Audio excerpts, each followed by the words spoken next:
এই শীতের মধ্যে নিজ হাতে পিঠা বানিয়ে নিলাম। এখানে আছে তেলের পিঠা আর পাটিসাপটা বানিয়ে নিচ্ছি।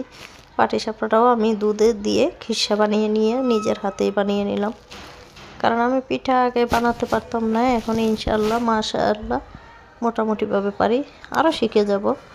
আসসালামু আলাইকুম সবাইকে। সবাই কেমন আছেন? আশা করি ভালো আছেন। আমি আলহামদুলিল্লাহ আপনাদের দোয়ায় ভালো আছি। তো আমি আজকে আরেকটি নতুন ভিডিও নিয়ে চলে আসলাম আপনাদের সামনে। এখানে বিরিয়ানি রান্না করার জন্য মাংসটা চুলায় বসিয়ে দিচ্ছি, দিয়ে একটু কাঁচা পেঁপে ভর্তা বানিয়ে নিচ্ছি আমার জন্য, কারণ কাঁচা পেঁপেটা সবার জন্যই শরীরের জন্য খুবই উপকারী। সেজন্য আমি একটু তেঁতুল দিয়ে মেখে খাবো, যেহেতু দুপুরে রোদ্রের দিকে টক খেতে ভালো লাগে, খারাপ লাগে না। সেজন্য একটু পেঁপে ভর্তা করে নিচ্ছি।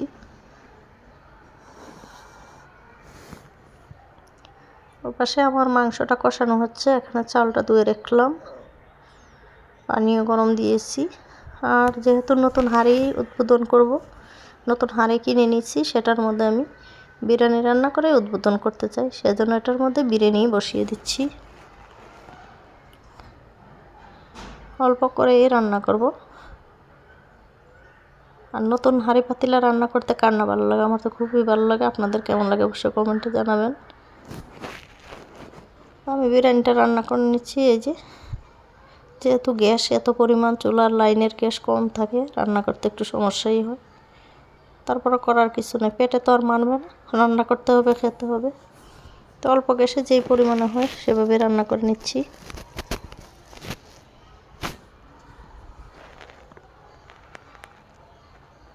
একদম চুলার পাথরটা সরিয়ে বসাতে হয়, আর না হলে তো আগুনের তাপ লাগেই না মোটেও।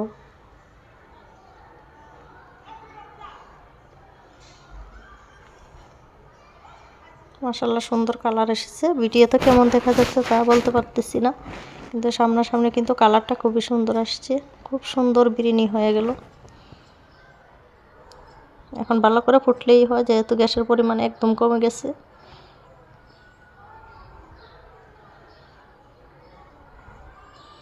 এখন আলহামদুলিল্লাহ হয়ে গেল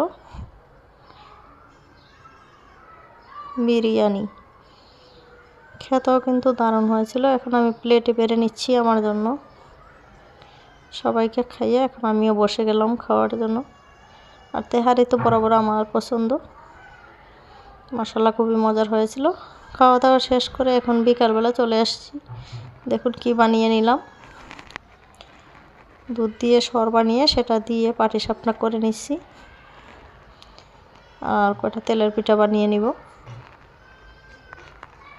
আর নিজ হাতে পারাটাই কিন্তু অনেক বড় ভাগ্যের ব্যাপার, কারণ আমি কোনো পিঠাই বানাতে পারি না। তো আস্তে আস্তে মাশাআল্লাহ আলহামদুলিল্লাহ আমি শিখে যাচ্ছি। সবাই আমার জন্য দোয়া করে দিবেন। এই যে হয়ে গেল আমার পিঠাগুলো, খুবই সুন্দর খেতেও কিন্তু মাশাআল্লাহ খুবই মজার হয়েছিল।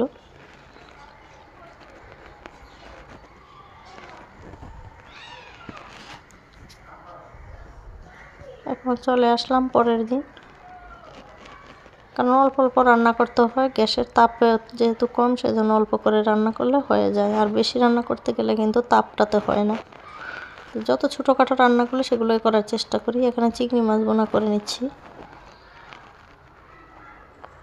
আর চিংড়ি মাছ তো এত পছন্দের, কিন্তু এত পরিমাণে অ্যালার্জি বেড়ে যায়। তারপর করার কিছু নাই, যেহেতু পছন্দের জিনিস খেতেই হয়।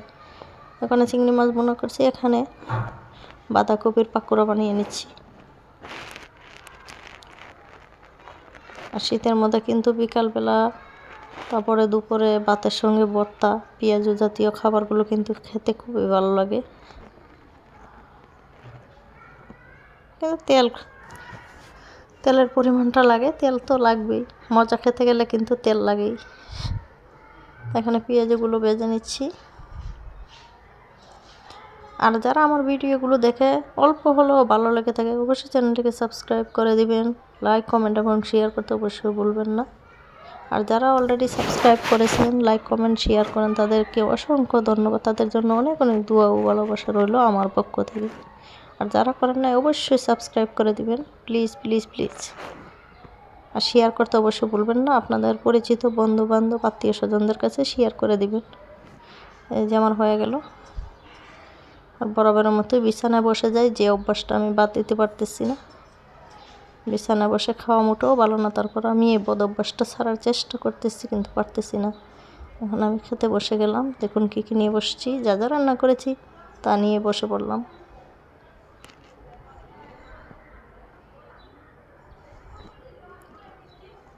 দুপুরবেলা খাওয়া দাওয়া শেষ করে এখন আমি টক বড়ি ভর্তা করে নিচ্ছি। এখানে কাঁচামরিচ, বড়ই, ধনেপাতা এগুলোকে এখন আমি ছেঁচনি দিয়ে ভর্তা করে নেব। ছোটোবেলায় অনেক মানুষের কাছ থেকে বড়ই ছিঁড়ে এনে এভাবে ধনেপাতা, কাঁচামরিচ জমি থেকে তুলে এনে এভাবে ভর্তা করে আমরা অনেক খেয়েছি। সে দিনগুলো আর পাওয়া যাবে না, খুবই আনন্দের দিন ছিল। সে একটু আনন্দ উপভোগ করার জন্য এভাবে একটু করার চেষ্টা করতেছি, কিন্তু ওই আনন্দটা তো আর পাওয়াই যাবে না। আমার কাছে ছেঁচনি ছিল, সেটা দিয়ে এখন আমি ছেঁচে ভর্তাটা করে নিচ্ছি। বিশ্বাস করবেন না যে এত মজার হয়েছিল। আপনারা এভাবে ভর্তা করে খেতে পারেন, যেহেতু বড়োর দিন চলেই যাচ্ছে। সবাই ভালো থাকুন, সুস্থ থাকুন। আল্লাহ হাফেজ, আসসালামু আলাইকুম।